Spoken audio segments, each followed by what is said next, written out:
Welcome to The Grind Design. I love it. I'm Mandy Henriod, I'm Michael Walters. and we are here with Shannon Eaker. And Shannon, we're going to let you introduce yourself a little bit because you have kind of a fascinating story into how you became what the trajectory from the beginning to how you ended up running a business. It's a wild ride. Well, I'm Shannon Eaker and I own Shannon Eaker and Associates. And kind of how I got into insurance, wild ride, started in corporate America from when I was 22 years old, spent almost 18 years climbing the corporate ladder and the grind.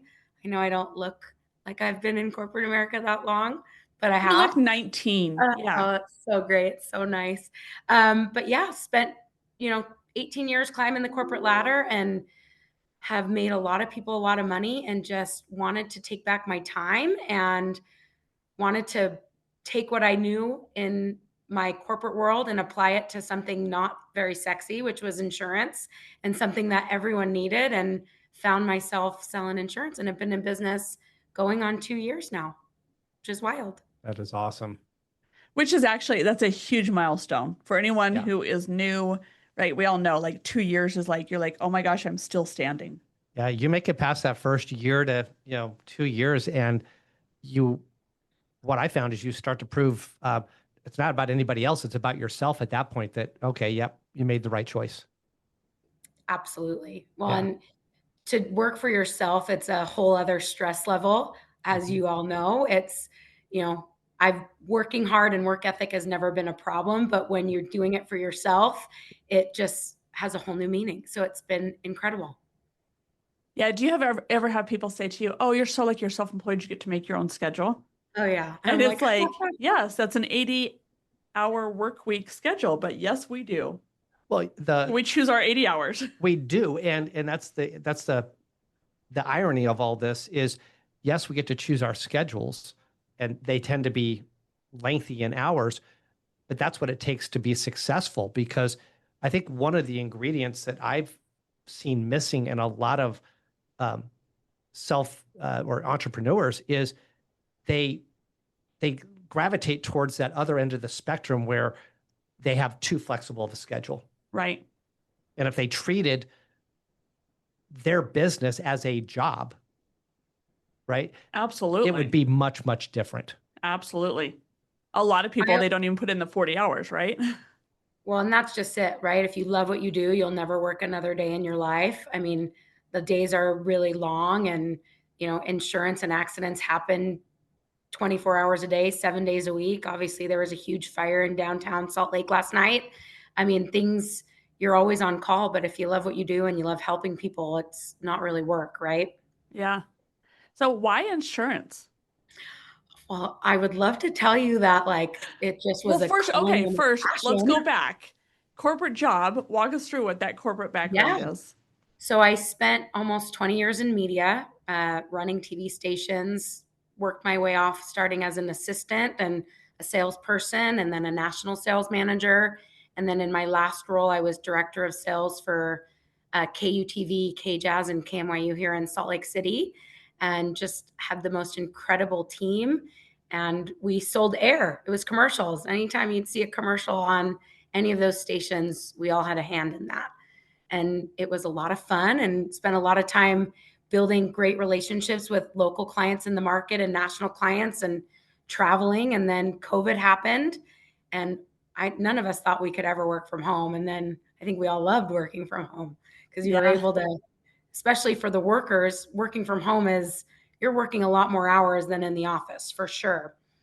And so it just kind of changed my trajectory. And I turned 40, and I think I had a midlife crisis and was in Mexico with my best friend, and was in the pool in Cabo, and was just like, if any opportunity just comes knocking on my door, I'd say yes.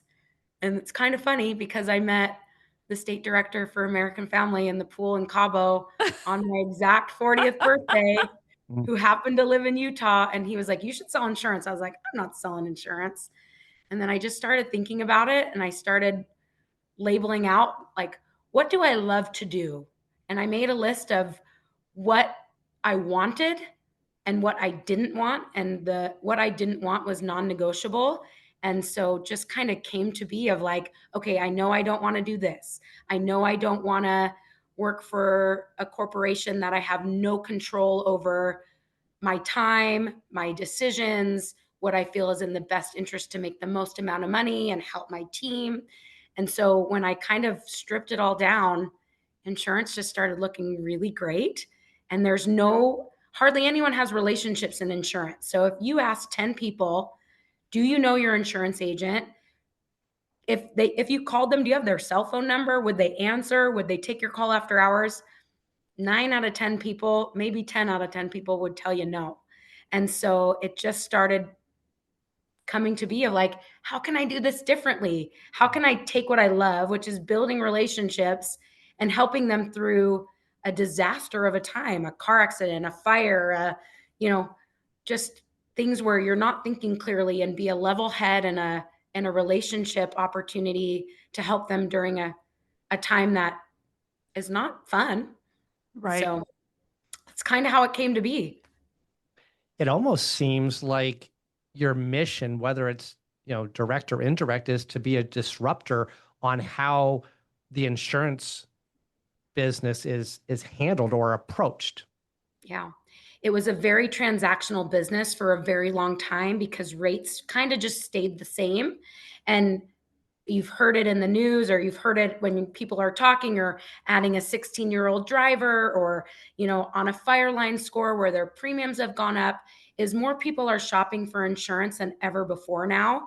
And so price is always going to be at the top of people's mind, but what comes with that price, and understanding your coverages, and yes, being a disruptor, because at the very least, you want someone to know who you are in the event that you have to use your insurance. And hopefully you never do. Hopefully it's just something that you never have to use, because what I have found in helping people through the hardest points in their life is premium is never a conversation when you're paying $1.5 million fire loss. They don't care what they paid in premium. So it just has been fun to build relationships and kind of understand where you can be impactful. And I've just really enjoyed all these new people that have come into my life because of this new path that I've taken.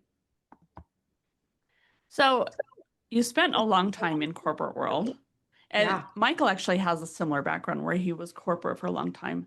What did you learn in that arena that you have brought into building a business? Yeah, I think the biggest thing is relationships, right? Is follow up, urgency, doing what you say you're going to do and doing it. So many people are like, well, you didn't have any insurance background. How are you so successful? And I'm like, I am working, I'm showing up.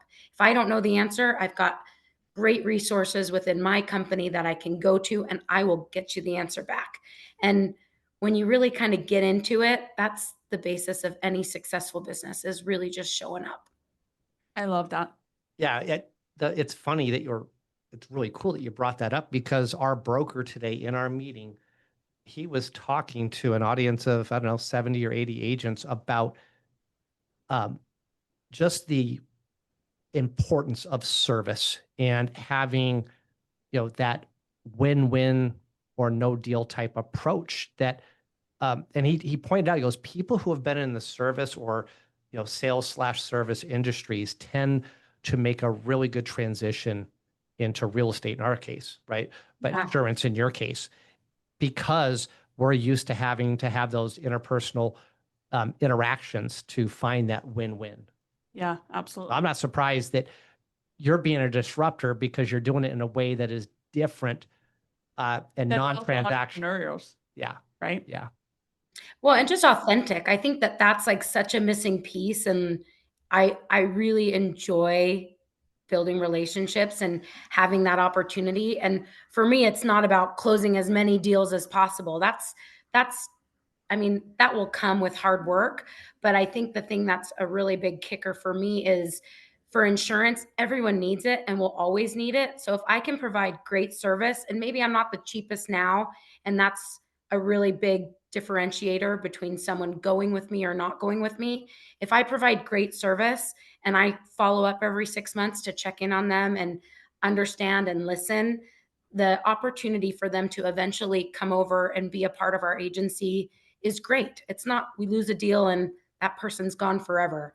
The good news is everyone needs insurance legally. And so if not now, eventually, yes. Someday you're Yep. Shannon's like, I'll just win them over time. Well, I think what really just hit me, what you just said, was checking in with them, on a predictable cadence or rhythm, because my experience has been that, okay, you have your policy and you're paying your premiums, and the only time you check in is when there's renewals, right? Well, and sometimes not even then. Well, yeah, sometimes it's odd. How often do we just autopilot whatever it is? We just keep paying that bill. And, I think I love the check-ins because you can find out how they're doing. And, they may have a question, or you may proactively say, hey, listen, when was the last time we shopped to see if there's something better out there? Yeah. Because that doesn't happen. So one of the things I've noticed about Shannon, one of the reasons that she kind of caught my attention is one of my big things is education. Mm-hmm. I love clients. I love meeting different people, but my focus has always been, and my passion has always been education. And I have watched Shannon educate her clients. Price is only one of the pieces, right? And so often our clients say to us, well, I have these quotes and I don't know. And I'm like, I don't know either. That's not my thing. Right. So it's really interesting. It's one of the things I've watched her step in, be willing to have a conversation, not from a place of like, I have to win, but from a place of education. So you've been doing this for a couple of years now, and we know it's not easy starting something from scratch, and you're doing it. Talk to us or tell us about, maybe some of the challenges or the roadblocks you've experienced over the last couple of years. Yeah, I would say the biggest thing that comes to mind when I hear you talk is the biggest thing was the golden handcuffs of corporate America, right? Leaving those golden handcuffs and betting on yourself and just jumping over the edge and hoping your parachute opens up, right? And so I kind of did the checklist too of like, what's the worst that could happen? I bought a house in Sugar House almost 15 years ago. Thank goodness, right? Because Sugar House, but I was like, what's the worst that could happen? I have to sell my house. Like, I'm going to bet on myself and I'm going to do anything that it takes to make sure that, I'm going to give it everything I've got. And if I can live with the worst case scenario, why not? Like at this point, this is my one shot. I always wanted to work for myself. I always wanted to see if I could do it. And luckily for me, I was just able to jump off the edge and my parachute kind of opened at the start. It was a little deflated, but you just keep going and you surround yourself with people who believe in you, that want to help you. Most people want to help people.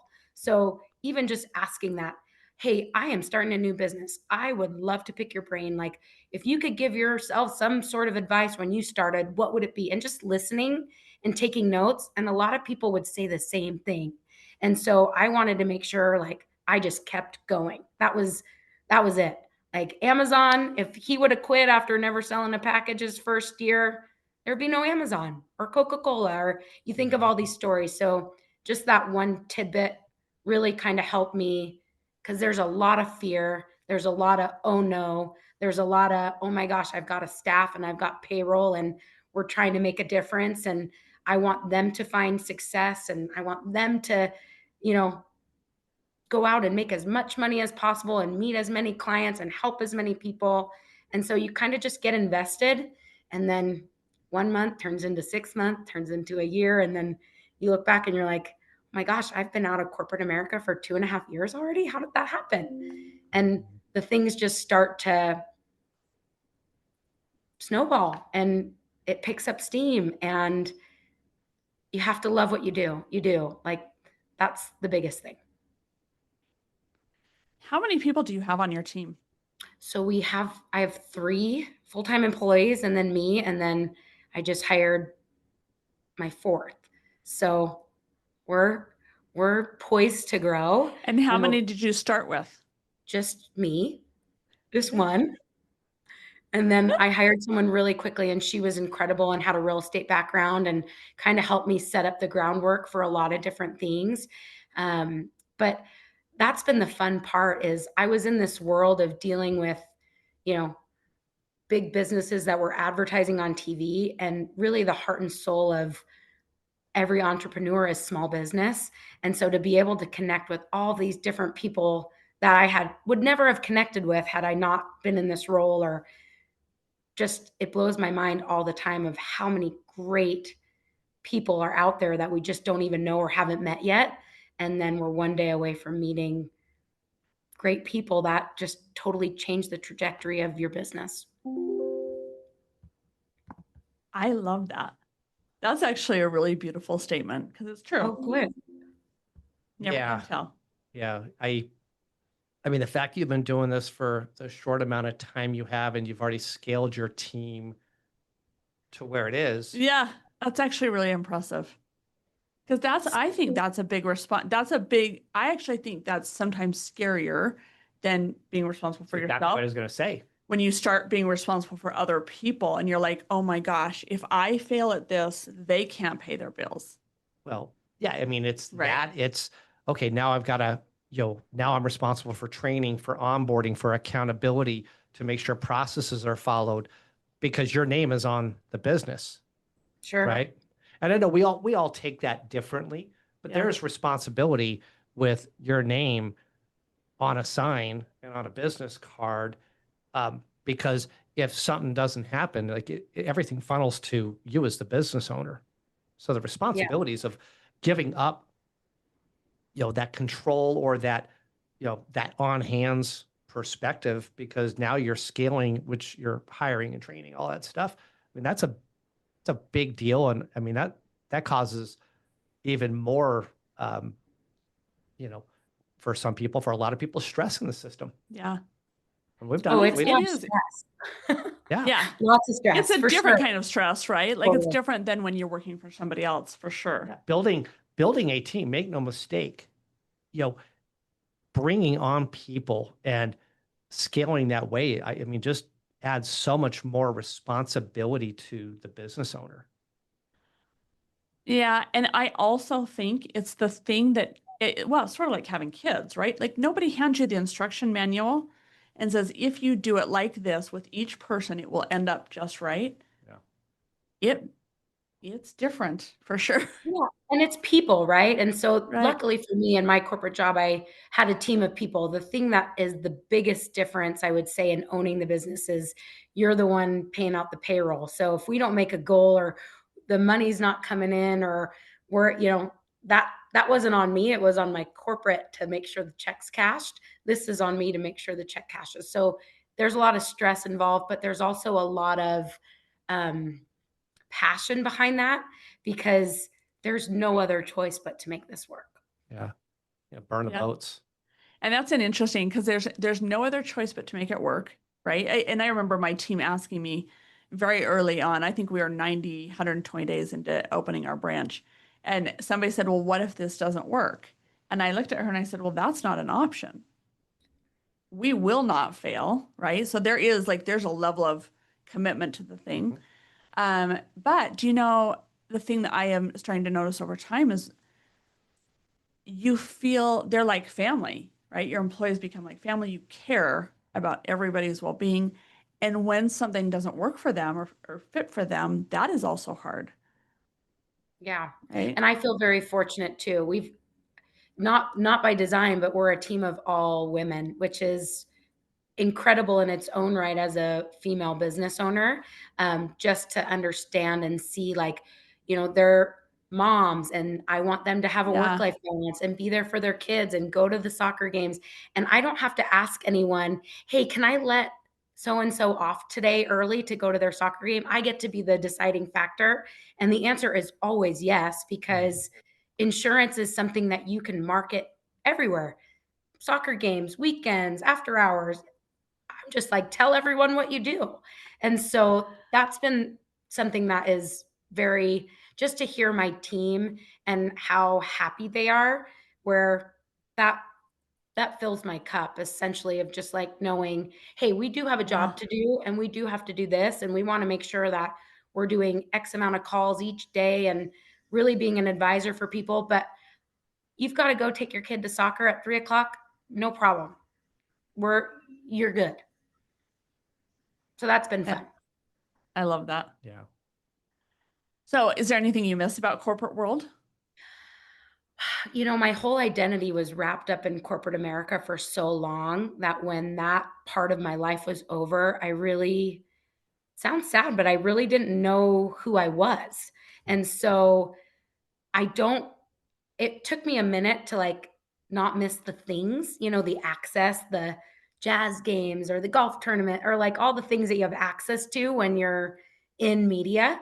Um, I think that that was a big thing. And just the people that you meet, like the relationships and coworkers and but I have found that the people that are meant to be in your life will come with you on this next journey. And the people that aren't, kind of float away or fade away. And that's okay too. Mhm. And the people that you meet on the next part of the journey are even like just incredible people. So I would just say, no, there's nothing I miss now. Um, Sometimes I miss the paycheck, but that's, that comes with cost, right? Yeah. Yeah. I think there are lots of people out in corporate world putting one foot in front of the other, not fulfilled, not happy. And that's probably would be really great to hear that somebody acknowledges like, yes, that's a shift and that's a change. That's a growing pain, but that you're like, yeah, I don't miss it. Do you miss it? Oh, no, Not at no, all. no. I mean, I think every person I've talked with who's come out of some type of a corporate background, um, and have made their way into their own business of some sort, they didn't know about possibilities for themselves, um, about where they could go.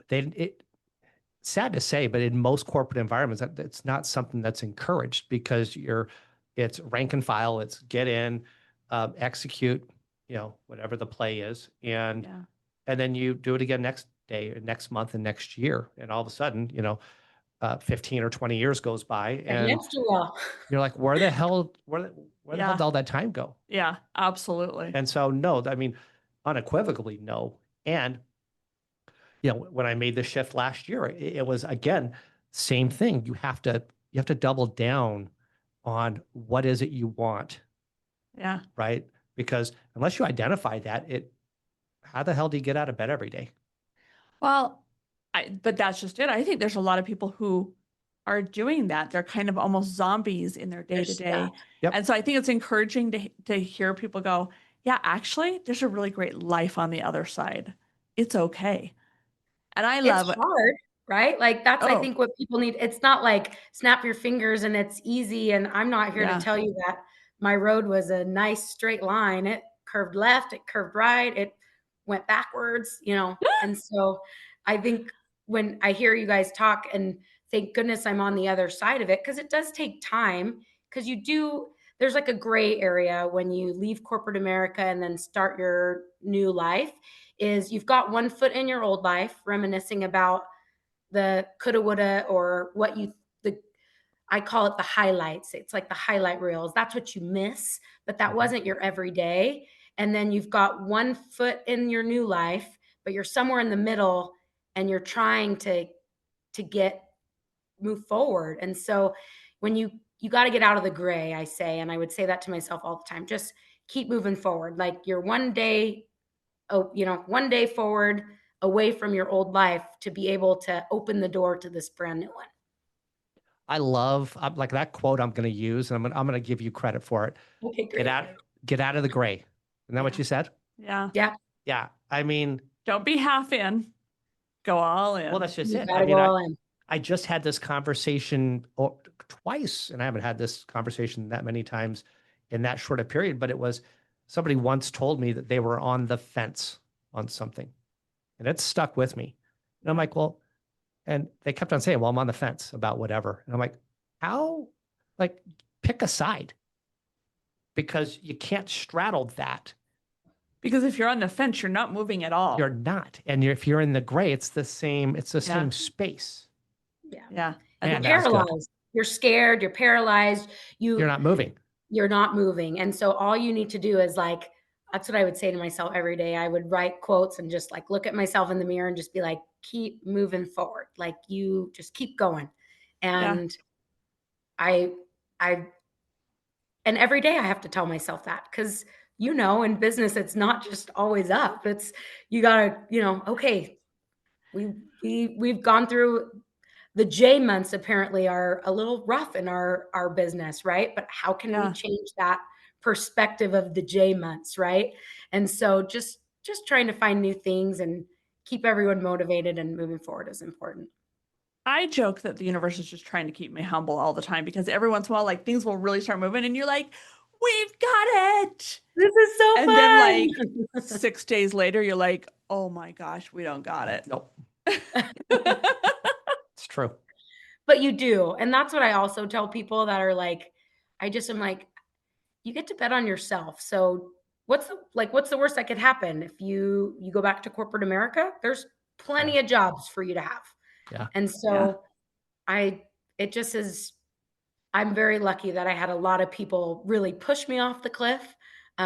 It wasn't just myself teetering over the edge, but a lot of people that said, if there's anyone that can do it, it's you, Shannon. And I just didn't believe that until I really just Did it. Until you did. Yeah.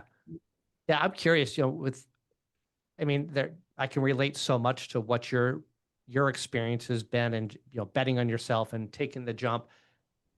We've got people that'll be listening to this and they're in some stage of their own reality of like, okay, it's like, can I do this? Should I do this? What would you tell them? I would say yes. And you don't want to have any regrets. This is our only life we're living right here and now. And so you don't want to look back and say, I wish I would have started that, or I wish I would have tried. I would just say, do it, because at the very least, you're going to learn something. And not everything is meant to work out. I say that all the time. Sometimes it just puts you in a different trajectory, or you meet the right person that then gets you to that next step. And so nothing's meant to be a finished line in this day and age. But every experience will teach you something. And I just say growth is where all the magic happens. So you got to be pushed out of your comfort zone. Love that. I was having a conversation with somebody who had, like, for years and years, it was this constant, well, I mean, I would love to go do that, but it would take me 2 years or it would take me 3 years and at one point I went, you realize we've been having this conversation for 4 years. Exactly. Had you just done it, you would already be there. So are you going to wait another 4 years? Are we going to still have this conversation? Or like, I say that about real estate. I wish I would have stretched myself so thin in Sugar House 15 years ago, but I was scared. And so Right. now I'm not scared anymore. And it's, you just, right. what's the worst that could happen? That's what I say. If you can live with the worst case scenario, you should do it. Here, going back on what you just said, here's a reality, right? Like I'll be 53 next month. Yeah. Like I statistically I am over that halfway line. Now I tell my wife I'm going to make it till like 105, right? But no, I'm convinced I will. I am positive you will. Okay. You're going to have bionicle joints by then. Oh, yeah. It'll be fine. Yeah. But think about that, right? Like, I mean, I think you said you're over 40. So we're all over the 40 club. Like statistically, most of us are over that. We have fewer years ahead of us than we experienced. Yeah. Let that sink into what you just said around. Seriously, I turned 50 this year. Yeah. Yeah. And straight up, like you can sit and put it off because it's going to take some years. Those years pass. The time passes no matter what you did with it. Yep. You might as well move forward in it. Yep.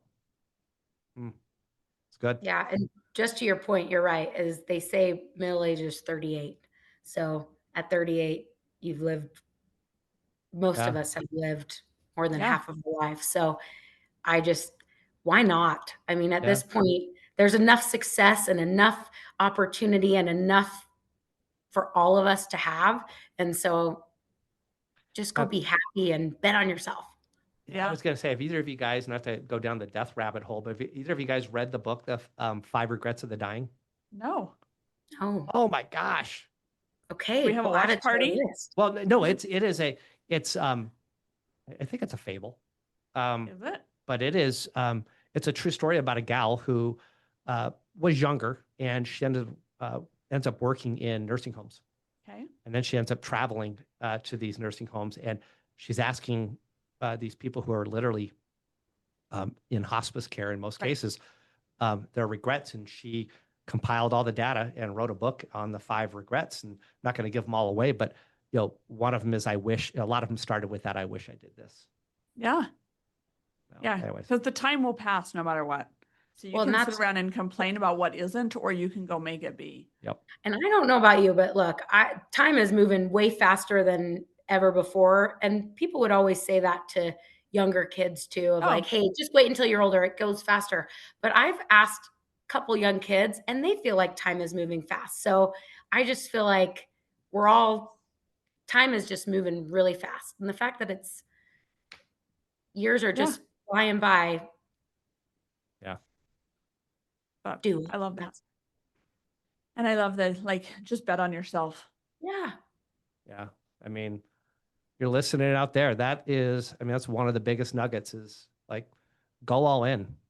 And I would ask, I mean, if Get you're out of the listening, gray.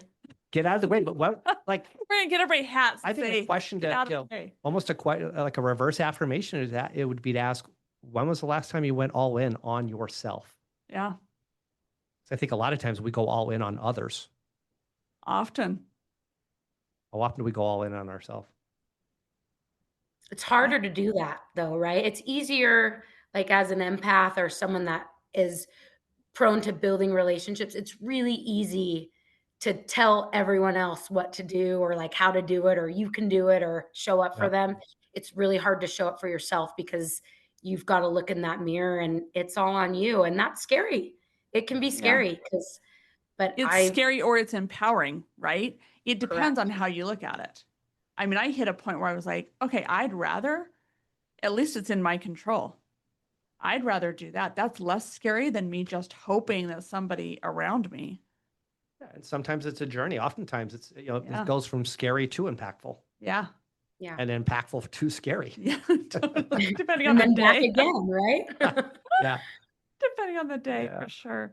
But yeah, But I I love think that. the world of like corporate America has definitely shifted. And I think more people are realizing it because there's not as much loyalty in corporate America, right? Like 20 or 30 years ago, it was like climb the corporate ladder, get promoted, Yep. get the 1 to 3% raise, do this, stay at the same company. Now it's go figure out what makes you happy. Because if you can figure out what makes you happy and do that, you will be successful.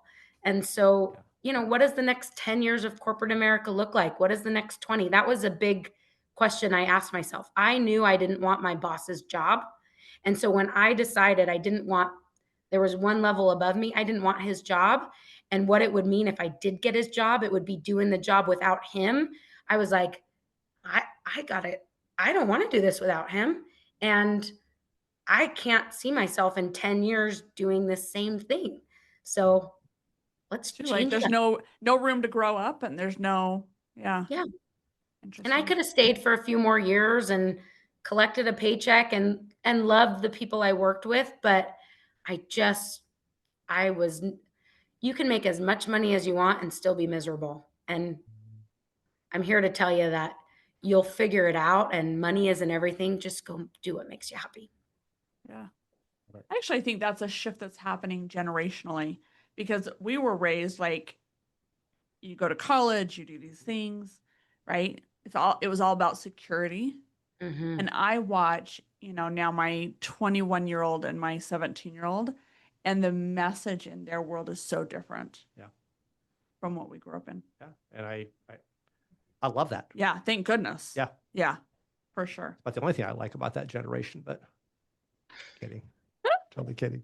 Whatever, you love them. You have them. I do have They them. make you laugh. Yeah. Yep. So, favorite thing that you're reading right now and or Yeah. most impactful book I would say, just based off of our conversation, and I gave you this book, so I'm going to say it, but the biggest book that really changed, and it was recommended to me when I was going through this gray transition area, was What Color is Your Parachute? Yep, I'm partway through. What do you think so far? Yeah. So here's the thing. At first, I started reading it. I'm like, but I don't want to go work for somebody. But the book gives a lot of clarity on what is it do you want? Exactly. What lights you up? Right? Yeah. And Very good. And that's just it, right? Like, what lights you up? And that was the biggest takeaway from that. Yeah. I mean, it's what lights you up, because if the money will always follow when you do what you love and you work hard. It just always will. It always has for me. But if you don't do what lights you up and you're not happy, the money doesn't really matter. So what Yeah. are we working so hard towards? Love that. Cool. Any other questions? Well, I mean, that's one of our last questions we always ask. The next one is where, because this is super intriguing and your story is awesome. I think it's going to resonate. I know it will with people. Where can they find you? Yeah. So on social media, it's Shannon Eaker and Associates on Instagram, or eakeragency.com, EAKER, or I mean, Facebook, all of the things. The good news is if you want to find me, you can, but my name is Shannon Eaker. I don't know any other Shannon Eakers. So Love it. yeah, We'll get here all I that in am. the show Yeah. notes. So if you want to follow her, she's bright and light and all the things powerful. Yeah. Yeah, very I'm- much so. And she's going to tell you to get out of the gray and just go do it. So Yeah. if you need that pep talk, hit her up. Tag that, 'cause that is powerful. Yeah, I would love that. And Yeah. most of my friends who I'm going to make listen to this podcast will laugh because everyone calls me for advice. And I'm like, they're like, you're the best advice giver. And I'm like, I don't know. It just comes out of me. So I've been fortunate enough to have great people surround me, but from relationship advice to business advice to just real life. Oh, good. See, she's going to give Yeah. dating advice too. I'm good Everyone at that take note of too. that. I'm not good at it for myself, but I'm really good at giving it to other people. Awesome. Awesome. We appreciate you coming on. Yeah, Shannon. was thanks so for fun. having me. Yeah, Yeah. it was amazing. So fun to be with you and so Always excited. a joy to have you around. You're the So, best. That was a Thank you big so much. highlight for me. Yeah, thank you. Thanks. We're out of here. Bye, guys. All right. Thank you so much. That was awesome. How'd I do? Okay. You did Yeah. great. Sweating. Okay, Like, good. think about like when we have an interview like in this type of a format,